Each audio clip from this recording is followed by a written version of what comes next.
on starting exercise. Okay, as anaerobic glycolysis will cause the accumulation of lactic acid, which is neutralized by sodium bicarbonate. Then they will liberate carbon dioxide, which will stimulate the respiratory center, leading to dyspnea. So we are having accumulation of carbon dioxide that will cause dyspnea at the beginning of the prolonged muscular exercise.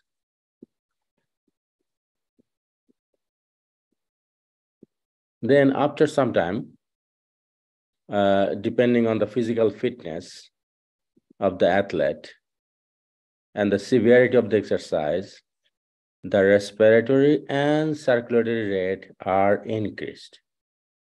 And the energy is derived from aerobic glycolysis. Okay, so at the beginning, it is anaerobic. And then after some time, it will have aerobic glycolysis. In aerobic glycolysis, there is no lactic acid production. So the dyspnea will disappear and the exercise is maintained more comfortably. Athlete now is in steady state. This is called the steady state. So steady state can be reached more rapidly by training. The athlete is more trained, the steady state will be more faster. Less trained, the steady state will be prolonged. Will take time to be in the steady state. The next concept is about the oxygen debt or excess post-exercise oxygen consumption. EPEOC, okay, excess post-exercise oxygen consumption. Okay, what is this? It is extra oxygen consumed above a resting level during recovery after exercise. So this is the extra amount of oxygen that we'll need above the resting level after finishing the exercise. So recovery after the exercise. Why you need this? To replenish the energy stores, okay? Like ATP, CP, and to consume lactic acid. The body contains about 2 liters of stored oxygen that can be used for aerobic metabolism even without breathing any new oxygen. In heavy exercise, almost all of the stored oxygen is used within a minute. So our body can store 2 liters of oxygen that can be used for aerobic metabolism. And this can be finished within a minute in heavy exercise. Okay. So after the exercise is done, after you finish the exercise, the stored oxygen must be filled, replenished by breathing extra amount of oxygen over the normal requirements. Because we have to fill the store, okay? So in addition, about 9 liters more oxygen consumed to produce energy that will replenish the ATP and CP and for oxidation of lactic acid. Okay. So here you see the graph as we are talking about. So 2 things from this graph, you can see 2 things: oxygen deficit at the beginning, and during the recovery, you need this epoch, right? So at the beginning, at the start of the exercise, so this is the resting level, resting amount of oxygen. When you start the exercise, the oxygen requirements goes high, but our system is not working with the exercise. So there's a deficit in the oxygen. This initially is called the oxygen debt or oxygen deficit. So when it reach the steady state level, steady state of oxygen consumption, so this is the steady state. So requirements of my body and the production and supply of the oxygen is in the steady state. So this is in the harmony, no problem.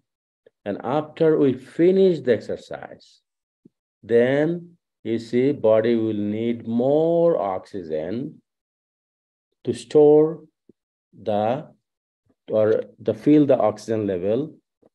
So this is the called the epicoc. So this is the after the recovery, at the end of the exercise and before the end of the recovery, this oxygen is required. Okay. Now we go to the next one. So fatigue during exercise. Why you feel that? Lactic acid.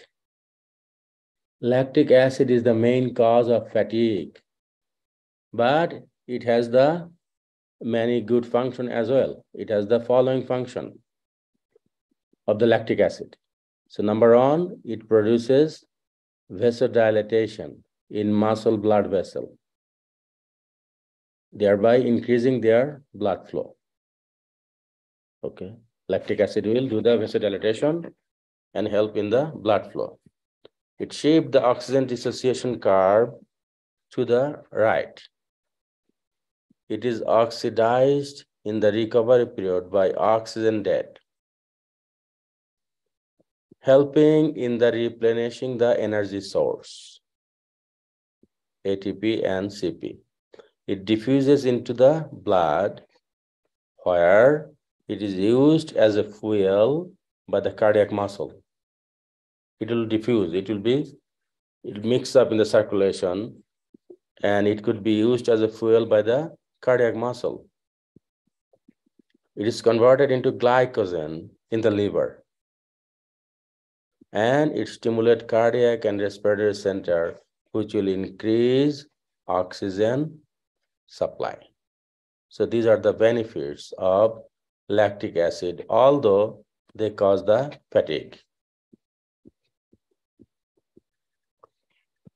So now we need to know, so what will happen to my respiratory system due to exercise? Okay. In the untrained person, it can increase their basal oxygen consumption up to 8 to 10 times, 250 ml per minute. In the well-trained athletes, it could be 14 to 16 times. In superior athletes, the best athletes, they can increase up to 20 times oxygen consumption. You see, untrained 8 to 10, well-trained 14 to 16, and the best superior athletes 20 times increase their basal oxygen consumption. Estimation of maximal oxygen consumption is considered the best index of state of physical fitness.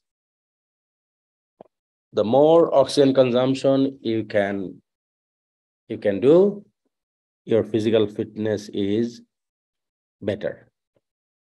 The more oxygen, better. So respiratory response to exercise.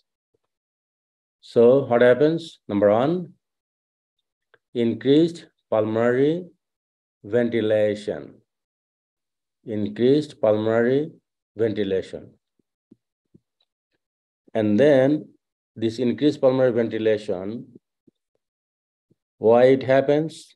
Because impulses from the motor cerebral cortex and respiratory center.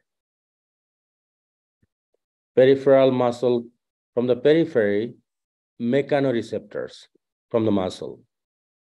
Chemoreceptor from the respiratory. Thermal receptors. Cardiovascular mechanoreceptors. So all these receptors will help increasing the pulmonary ventilation. Number 2, minute respiratory volume may reach 200 liter per minute due to increased respiratory frequency up to 60 to 70 breaths per minute. Normally, how many times you are breathing? 12 to 16. But when we are exercising, our breathing could be up to 60 to 70 breaths per minute. And the tidal volume could reach up to 3.8 to 4 liter. Normally, tidal volume is only 500 mils. So you see, so it is increasing so much, so many times. Number 3, increase oxygen diffusing capacity. Increase oxygen diffusing capacity. How? Dilatation of the already opened pulmonary capillaries. So pulmonary capillary will dilate more. Opening of the closed pulmonary capillary. Pulmonary capillary, those who are closed during exercise, they will be opening up again. So more expansion of the alveoli. All these increase the oxygen diffusing capacity. The capillary on top of the alveoli, if they are dilate, so they will diffuse more oxygen from the alveoli.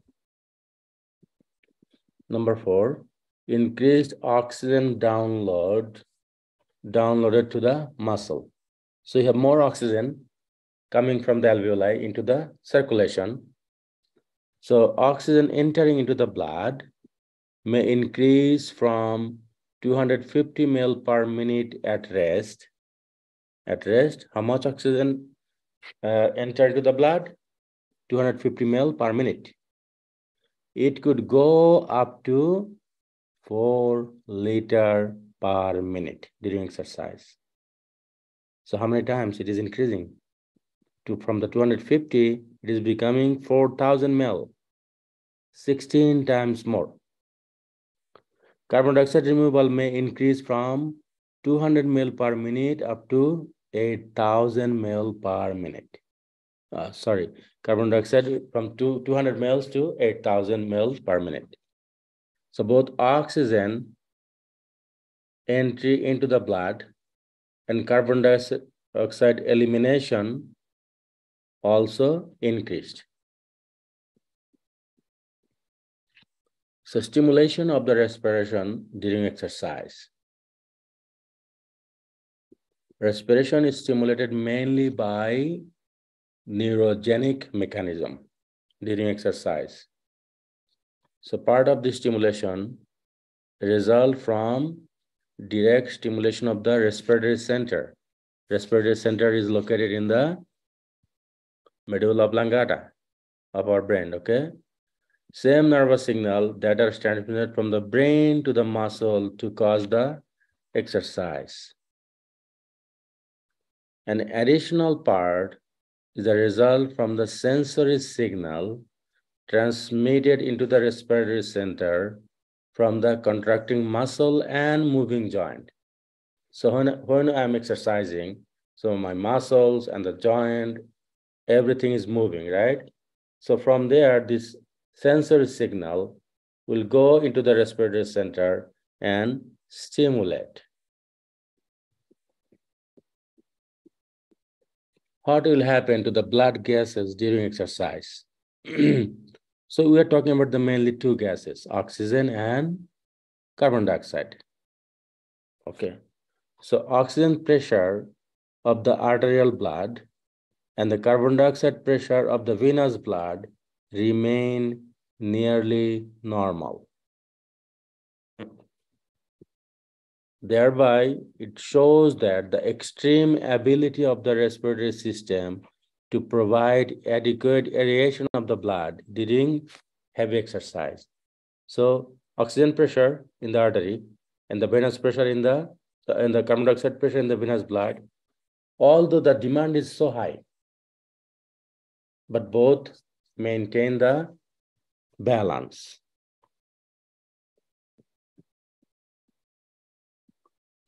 Maximum oxygen uptake,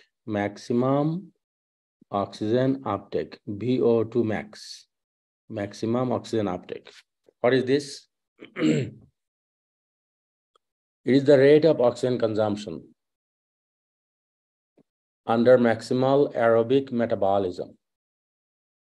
It can be calculated by Fick's equation.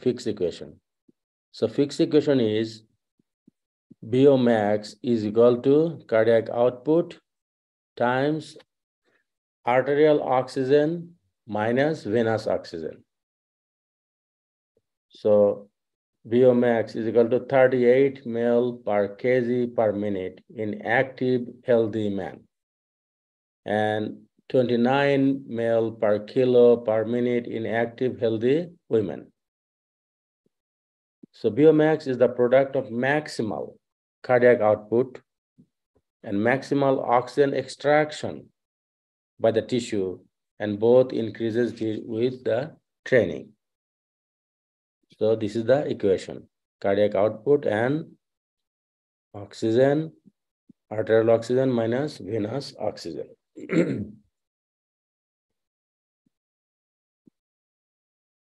So VO max, as you see here, so VO max reached when the increased oxygen consumption reaches a steady state despite increased exercise.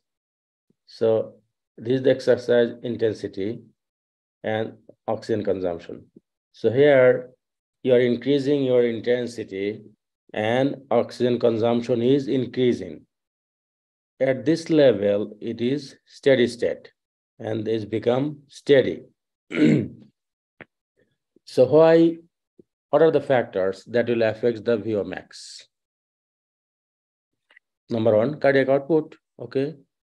Pulmonary diffusion capacity, oxygen carrying capacity, muscle diffusion capacity, mitochondrial enzymes, capillary density. All these factors affect the VO max. The erythropoietin, the hormone, erythropoietin makes the red blood cell. More erythropoietin you have, more red blood cell. It can boost the VO max by significant amount because more oxygen carrying capacity.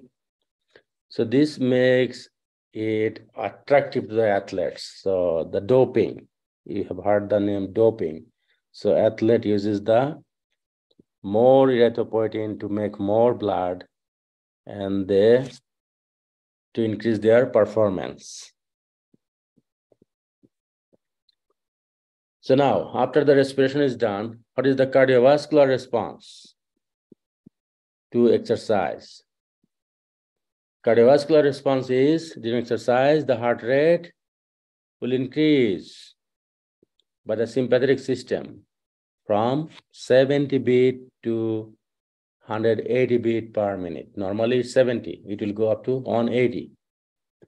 During exercise, the stroke volume may increase from about 70 ml per beat to 120 ml per beat. So both heart rate and stroke volume is increasing. As you know, cardiac output is equal heart rate times stroke volume. So during exercise, the cardiac output may increase from 5 liter. From 5 liter, it goes up to 25 liter per minute. Training will decrease the heart rate response to exercise without decreasing the cardiac output because it increases the stroke volume. Okay. Causes of increased stroke volume and cardiac output. What are the causes? Sympathetic stimulation will lead to the increased myocardial contraction. So my heart is contracting faster. Increase VR leads to a dilatation of the ventricle. So increased force of contraction.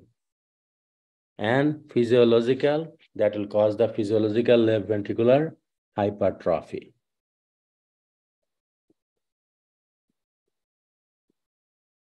Causes of increased venous return to the heart. What causes the increased venous return? Respiratory movement, cardiac suction, muscle activity and venous valves in the veins, in the legs, venomotor tone, pressure gradient. Okay, so difference between the mean circulatory pressure and the right atrial pressure. So these are the factors that increase the venous return. What will happen to the blood pressure during exercise? So blood pressure is equal to cardiac output times peripheral resistance. So during exercise, the systolic blood pressure increases 30 to 40%. Systolic blood pressure increase. Why? Because of increased stroke volume and cardiac output. There is either no change or decrease in the diastolic pressure. Diastolic pressure will not increase, or may decrease because of the decrease in the peripheral resistance. Okay, so we got two things. Endurance training tend to decrease the resting and exercise systolic pressure. So about the pressure, is it clear? Okay. So what will happen to the blood flow during exercise? There is a redistribution of blood flow from inactive to the active tissue. So blood flow maintained to the heart, brain, and working muscle in these three organs. During exercise, heart, brain, and working muscle is maintained. Brain and heart are spared from the vasoconstriction that occurs in other area. In the other part of the body, there will be vasoconstriction. So blood flow to the cardiac muscle will increase. Why? Because of coronary vasodilatation, high density of cardiac capillaries. That is occur to compensate the increased oxygen demand during heavy exercise. Our heart will need more blood supply. So that's why the coronary will dilate. So coronary blood flow increase from 260 ml per minute to 900 ml per minute to supply the increased demand that heart need during exercise. What happens to the skeletal muscle? Skeletal muscle blood flow will increase, you see, 30 times due to increase in the both sympathetic vasodilators and humoral accumulation of vasodilator metabolite such as carbon dioxide, hydrogen ion, potassium ion. This will also dilate the blood vessel in the skeletal muscle. So blood flow to the spleen and kidney will decrease from 2.8 liter to 0.5 liters. They don't need that much blood during exercise. Blood flow to the viscera also decrease. Why? Because of the sympathetic vasoconstriction. Cutaneous blood flow initially decrease in the skin.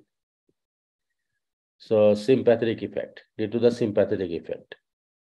But later it will increase. Why? During the course of the exercise, due to increase of the temperature. So there's a linear increase in the arteriovenous oxygen difference with the intensity of exercise from 5 ml oxygen to 15 ml of oxygen. Effect of athletic training on the muscle and muscle performance. So we talked about the effect on the respiration, cardiovascular. Now, the last slides about the effect of training on the muscle and muscle performance. What happens? The changes that occur inside the hypertrophied muscle fiber include increased number of myofibril, increase in mitochondrial enzymes, increase in the component of the phosphogen metabolic system, including both ATP and phosphocreatine, increase stored glycogen, and increase in the stored triglyceride. All these things increase in the muscle during exercise. Because of all these changes, all this increase, the capabilities of the anaerobic and the aerobic metabolic system are increased. Okay, that will increase the maximum oxidation rate and efficiency of the oxidative metabolic system. Okay. So what is the beneficial effect of the athletic training? What is the benefit? VO max is the product of maximal cardiac output and maximal oxygen extraction by the tissue, as we have already known. And both increase during training. Okay. So trained athletes have a larger stroke volume and lower heart rate. Large stroke volume, low heart rate. The heart pumping effectiveness of each heartbeat is 40 to 50% greater. Pumping effectiveness, the contractility is 40 to 50% higher in the highly trained athlete than untrained person. And training will lead to the decreased resting and exercise systolic pressure. Decrease the systolic pressure. And training increase the blood supply to the skeletal muscle and increasing the coronary blood flow. So these are the benefits. How the body fitness will prolongs the life? There are two evident reasons. First, the body fitness and weight control greatly reduce the cardiovascular disease.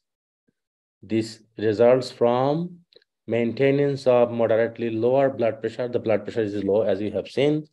And also it reduces the blood cholesterol and low density lipoprotein, LDL, along with increased HDL. And these changes will reduce the number of heart attack and brain stroke. Secondly, the athletically fit person has more bodily reserve to call on when he does become sick. And these are the resources. Any questions?